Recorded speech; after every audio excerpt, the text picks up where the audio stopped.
Back now to the jumbo rate cut announced today by the Bank of Canada, specifically what it means for the housing market. Joining me now to break it down for us is mortgage broker and author of Burn Your Mortgage, Sean Cooper. Sean, good to speak with you. Great to be back, Maralee. Today's cut, twice the size of the last one we saw. What's your reaction? Did you expect this?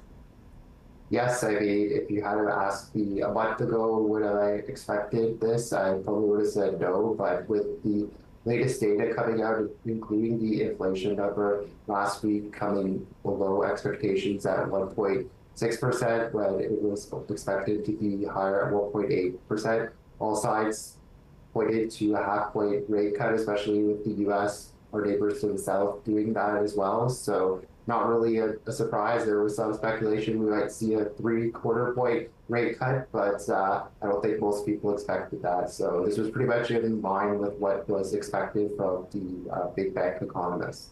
What impact will this have on the housing market?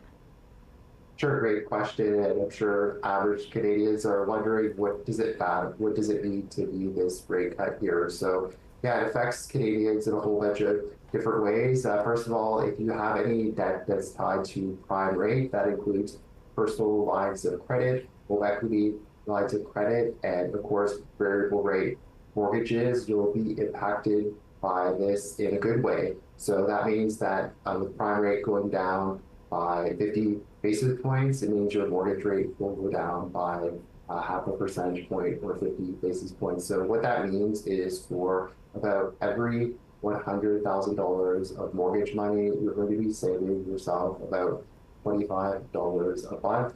So if, for example, if you have a $500,000 mortgage, that means a savings in terms of cash flow of $125 a month. So yeah, Canadians are struggling a lot these days with the price of everything going up. I mean, sure, inflation has slowed down, but the prices are elevated from the high inflation from previous months and years. So definitely, I think it will provide some relief to Canadians. I mean, Canadians will still continue to struggle, but definitely some unwelcome news, I would say, for a lot of people.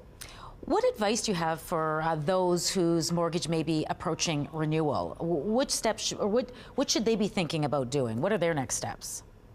Sure, so a common decision that people have is, should I go fixed or should I go variable? Of course, there are several factors to consider, but with this latest change in interest rates by the Bank of Canada, it certainly makes variable look a lot more attractive because, yeah, fixed rates are different than variable rates. Just because interest rates by the Bank of Canada were cut by a half percentage point doesn't mean that fixed rates are cut by that amount there. We may see some fixed rates coming down, but it's not a direct relationship. So yeah, I would definitely take a serious look at variable rate because yeah, with variable rate seeing a half-point decrease, it certainly makes it a lot more attractive to a lot of people, and studies have shown that historically speaking, if you go with a variable over a fixed rate, you have about a 90% chance of coming out ahead